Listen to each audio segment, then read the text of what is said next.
ओम शांति। आज के बाबा के 18 तारीख के महावाक्य हैं। आज बाबा ने कहा, मीठे बच्चे, इन आँखों से जो कुछ देखते हो उसे भूलना है। सब शरीरधारियों को भूल अशरीरी बाप को याद करने का अभ्यास करो। प्रश्न है, तुम बच्चों का मुख ज्ञान से मीठा होता भक्ति से नहीं क्यों? तुम बच्चों का मुख ज्ञान से मीठा होता भक्ति से नहीं क्यों?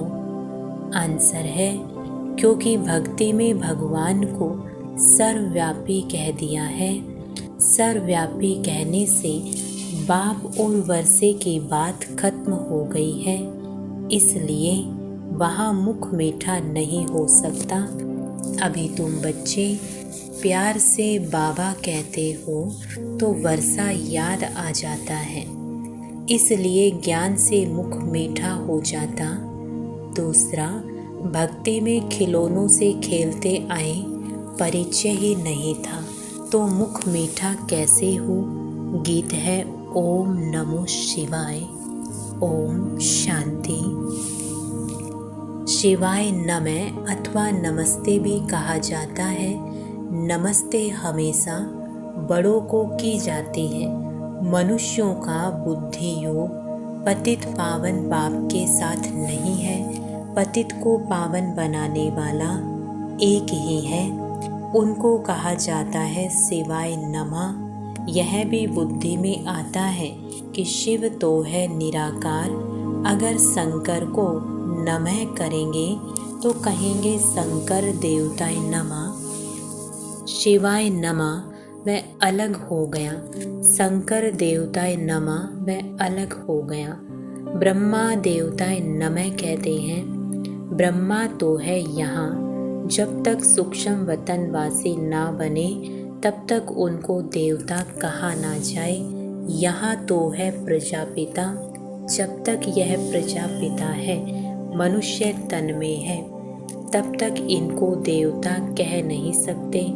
देवता तो सूक्ष्म वतनवासियों को या तो जो नई दुनिया में रहते हैं उनको कहा जाता है। इससे सिद्ध होता है इस समय जबकि प्रजापिता है तो देवता नहीं कहेंगे।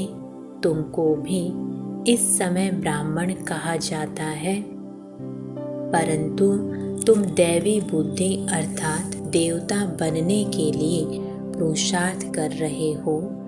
देवताओं की तो महिमा है सर्वगुण संपन्न, 16 कला संपूर्ण। ब्रह्मा विष्णु शंकर की यह महिमा नहीं है।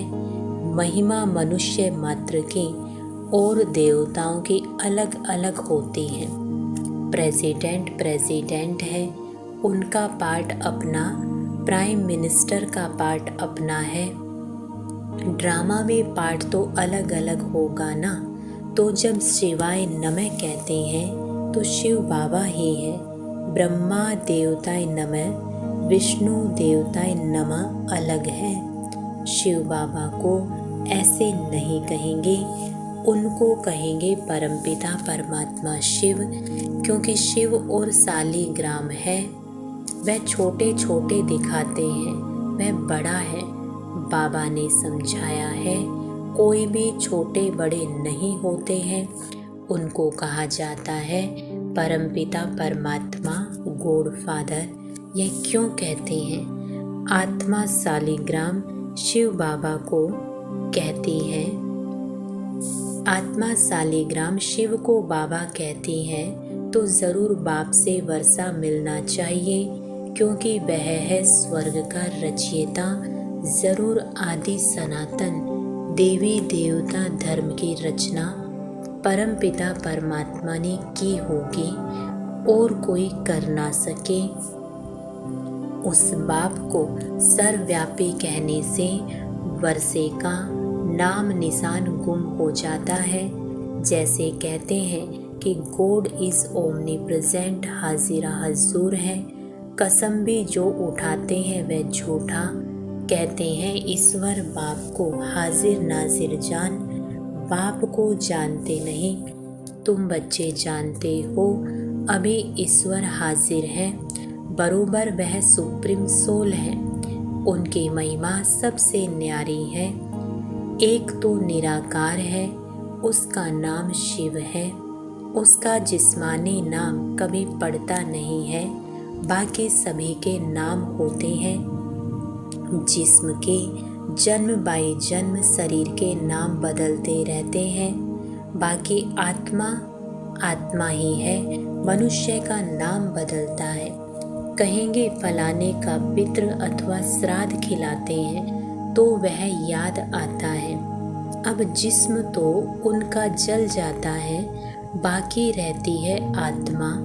तो आत्मा को खिलाते पिलाते हैं, आत्मा को निर्लेप कह ना सके। बाप बैठ समझाते हैं, जब कोई शरीर छोड़ते हैं तो शरीर तो खत्म हो गया, फिर किसको खिलाते हैं?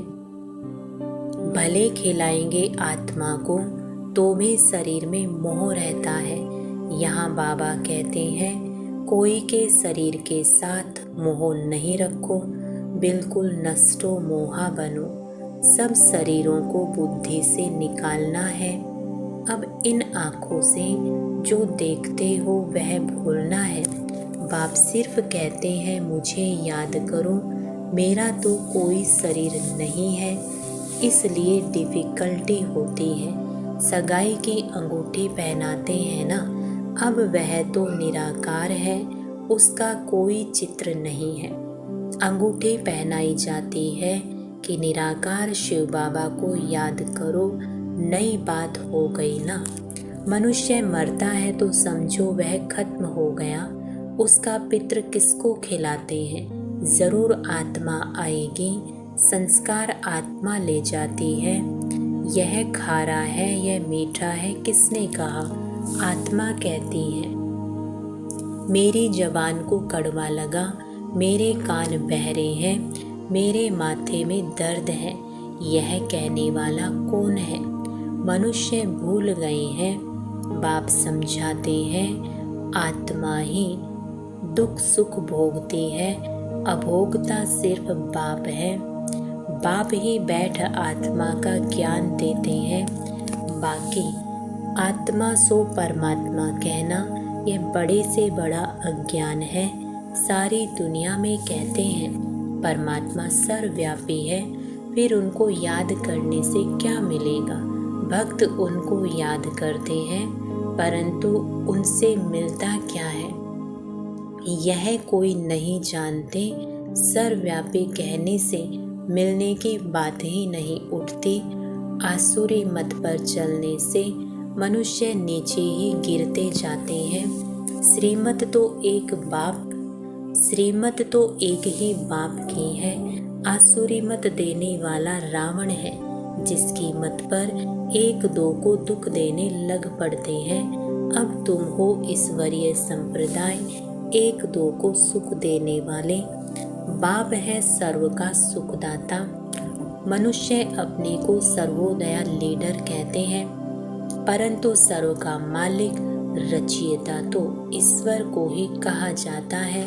सर्व माना सारी सृष्टि का सद्गति दाता कोई मनुष्य को नहीं कहेंगे। तो मुख्य बात है, पहले सर्वव्यापी का ज्ञान निकालना पड़े। बाप को सब याद करते हैं। भक्त चाहते हैं भगवान आकर हमको कुछ देवे। बाप ने ज़रूर कुछ दिया है। रचयिता रचेगा तो देगा भी ना। बाबा देते हैं स्वर्ग की बादशाही, उस बाप को भूलना नहीं है, यही है मेहनत। अब तुम बच्चे तो समझो सयाने हो, पहले तुम बहुत बेसमझ थे। बाप को सर्वव्यापी कहने से कुछ भी नहीं मिलता। पहले पहले बाप सिद्ध कर बताते हैं, वह है परमपिता। परम अक्षर लौकिक बाप को नहीं दिया जाता। परम पिता है परे से परे, परम धाम में रहने वाला, वह है सुप्रीम। वही मनुष्य सृष्टि का बीज रूप है। बाप बीज है ना। स्त्री को एडॉप्ट कर फिर रचना रचते हैं। शिव बाबा कहते हैं मैं भी इनको एडॉप्ट करता हूँ। वह है कुक वंशावली और यह है मुख वंशावली। यह ब्रह्मा मेरी स्त्री है, परंतु चोला तो पुरुष का है। मैं इनको एडॉप्ट करता हूँ, इनके मुख से तुमको जन्म देता हूँ। शिव बाबा के बच्चे तो हैं, परंतु शिव बाबा ने ब्रह्मा द्वारा नया जन्म दिया है। कहते हो तुम मात पिता हम बालक तेरे, वह तो निराकार है, माता कैसे हो सकती। इसमें बहुत सूक्ष्म समझने की बुद्धि चाहिए। बाप को कहा जाता है रचयिता, तो वह क्रिएट कैसे करे। जगदम्बा सरस्वती जिसको कहते हैं वह तो ब्रह्मा के बेटे मुख वंशावली गाई जाती है। अब माता उनको कहें या इनको, असल रियलिटी में यह साकार ब्रह्मा माता है, परंतु पुरुष तन है। तो माताओं की चार्ज में इनको कैसे रखा जाए, इसलिए फिर जगत अम्बा निमित्त बनी हुई है। बाप कहते हैं मैं इसमें प्रवेश कर इनको एडॉप्ट करता हूँ। फिर तुम कहते हो हम ब्रह्मा द्वारा ईश्वर के बच्चे बने हैं, ईश्वर हमारा दादा है। यह बातें शास्त्रों में है नहीं, यह सब है भक्ति मार्ग के खिलौने। खिलौनों से मनुष्य का मुख मीठा नहीं होता। यहाँ तो टेम्पटेशन है बाप से वर्षा मिलने की। सर्वव्यापी कहने से किसका मुख भी मीठा नहीं होता है। सारी दुनिया में यह सर्वव्यापी का ही ज्ञान है। इस समय जो बच्चे हैं उन्हों की ही बुद्धि में हमारी याद है, तो उन्होंने फिर लिख दिया है मैं सर्वव्यापी हूँ। सभी मनुष्य मुझे याद करते हैं परंतु जानते नहीं हैं, तो अर्थ का कितना फर्क कर दिया है। रस्सी को सांप बना दिया है। अब बाप कहते हैं मेरे को याद करो और कोई को नहीं। इसका मतलब यह नहीं है कि मैं सर्वव्यापी हूँ, तुम जानते हो। हमारी आत्मा बाबा को याद करती है, तो सर्वव्यापी अक्षर में फर्क हो गया। यह भी ड्रामा की भावी है, फिर भी ऐसे ही होगा, होना ही है। इस समय जो एक्ट चले शूट हुआ उसको ड्रामा कहेंगे। अनादि बना बनाया ड्रामा है, इसमें कोई फर्क नहीं पड़ सकता। यह चित्र आदि सब ड्रामा अनुसार बच्चों द्वारा बनवाए गए हैं। ये खुद कहते हैं मैं कुछ नहीं जानता था, अब बाप ने दिव्य दृष्टि दी है। दिव्य दृष्टि दाता तो वह है ना। नए नए चित्र बनवाते रहते हैं। एक बार बनाया फिर पॉइंट निकलती हैं तो करेक्ट करना पड़ता है। ब्रह्मा के आगे प्रजापिता जरूर लिखना पड़े, नहीं तो मनुष्य समझते नहीं। कहते हैं ब्रह्मा मुख वंशावली तो औलाद हुए ना, ब्रह्मा की औलाद तो ब्राह्मण हुए ना। तुम बच्चे जानते हो प्रैक्टिकल में हम ब्रह्मा की औलाद शिव के पोत्रे हैं। पहली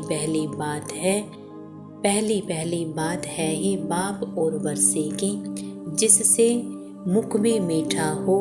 बाप स्वर्ग का रचयिता है तो जरूर वर्षा मिलना चाहिए। कोई नहीं लेते हैं तो समझो हमारे दैवी धर्म के नहीं है। आकर समझेंगे वही जो देवी देवता पद पाने वाले होंगे। मुख्य बात है पवित्रता की। पवित्र रहने बिगर रक्षा बंधन हो ना सके। बाप से प्रतिज्ञा करते हैं बाबा हम पवित्र जरूर बनेंगे। पवित्र बनने के बिगर आपके पास कैसे आ सकेंगे। जरूर श्रीमत पर ही श्रेष्ठ बनेंगे, सतयुग में तो नहीं बनेंगे। जरूर कलयुग में बने होंगे। कलयुग अंत सतयुग आदि का संगम होगा। अर्थात संगम पर ही बाप आकर बच्चों को स्वर्ग का वर्षा देते हैं। भारत का नाम बहुत बाला है, भारत ही सचखंड और झूठखंड बनता है, और खंड गोल्डन एज में नहीं होंगे, दूसरे सभी खंड विनाशी है। यह है अविनाशी खंड, क्योंकि अविनाशी बाप फिर से आए हैं। धर्म स्थापना की एक्टिविटी जो हुई है, कल्प बाद फिर वही चलेगी। बाप कितना वर्षा देते हैं। मोस्ट बिलविड बाप है। गृहस्थ व्यवहार में रहते हुए तुम प्रवृत्ति मार्ग वालों को पवित्र जरूर बनना है। सन्यासियों का निवृत्ति मार्ग वालों का धर्म ही अलग है। वैसे और अलग अलग अनेक धर्म हैं, वह स्वर्ग में नहीं आएंगे। जो हमारे धर्म के और धर्मों में मिल गए हैं वही निकलेंगे। अब तुमको कितना ज्ञान मिला है। तुम्हारा तीसरा नेत्र खुला है। त्रिकालदर्शी तुम बन रहे हो। सिवाय तुम ब्राह्मणों के और कोई भी मनुष्य मात्र त्रिकालदर्शी नहीं होते। देवताएं भी त्रिकालदर्शी नहीं है। बाप कहते हैं तुमको तीसरा नेत्र दे सज्जा बनाता हूँ। तुम बच्चे जानते हो हमारा अब तीसरा नेत्र खुल रहा है। जैसे बाप में सारी सृष्टि के आदि मध्य अंत का ज्ञान है, वैसे हम जो उनके बच्चे हैं हमको भी बाबा द्वारा ज्ञान मिला है। गोया हम मास्टर ज्ञान सागर बन रहे हैं, और किसको मास्टर ज्ञान सागर नहीं कहेंगे, परंतु तुमको भी ज्ञान सागर नहीं कहेंगे। तुम ज्ञान नदियाँ हो। बाकी ऐसे नहीं अर्जुन ने तीर मारा और गंगा निकल आई, ना ही गौ के मुख से पानी निकल आता है। वहाँ गंगा कहाँ से आएगी। कहाँ तुम 2 भुजा वाले, कहाँ वह जगदम्बा को 4-8 भुजाएं दे देते हैं। तुम बच्चों को बहुत कुछ समझाना है। कई बच्चे कहते हैं कि बाबा की याद नहीं रहती है, अपने को आत्मा नहीं समझते, घड़ी घड़ी भूल जाते हैं। बाप को याद नहीं करेंगे तो वर्षा कैसे मिलेगा। बाबा कहते हैं निरंतर मुझे याद करो तो उसी योग बल से तुम्हारे विकर्म विनाश होंगे। याद नहीं करेंगे तो मम्मा बाबा के तख्त नसीन कैसे बनेंगे। उनको कपूत कहा जाएगा। सपूत बच्चे तो बाप को निरंतर याद करने का खूब पुरुषार्थ करते रहेंगे। अंत तक करना ही है। बाप को जितना याद करेंगे उतना तुम्हारी कमाई है। अपना चार्ट रखो। जो ओटे सो अर्जुन, उन्हें ही वारिस कहा जाता है। अच्छा, मीठे मीठे सिकीलदे रूहानी बच्चों प्रति माता पिता बाप दादा का याद प्यार और गुड मॉर्निंग। रूहानी बाप के रूहानी बच्चों को नमस्ते। हम रूहानी बच्चों के रूहानी बाप दादा को गुड मॉर्निंग और नमस्ते। धारणा के लिए मुख्य सार है। पहला पॉइंट है ईश्वरीय मत पर 1-2 को सुख देना है, किसी को भी दुख नहीं देना है। बाप समान सुखदाता बनना है। दूसरा पॉइंट इन शरीरों से मोह निकाल, नष्टो मोहा बनना है। सपूत बच्चा बन निरंतर बाप को याद करने का पुरुषार्थ करना है। वरदान है हंस आसन पर बैठ हर कार्य करने वाले सफलता मूर्त विशेष आत्मा भाव। हंस आसन पर बैठ हर कार्य करने वाले सफलता मूर्त विशेष आत्मा भाव। स्पष्टीकरण है जो बच्चे हंस आसन पर बैठकर हर कार्य करते हैं उनकी निर्णय शक्ति श्रेष्ठ हो जाती है। इसलिए जो भी कार्य करेंगे उसमें विशेषता समाई हुई होगी। जैसे कुर्सी पर बैठकर कार्य करते हो वैसे बुद्धि इस हंस आसन पर रहे। तो लौकिक कार्य से भी आत्माओं को स्नेह और शक्ति मिलती रहेगी।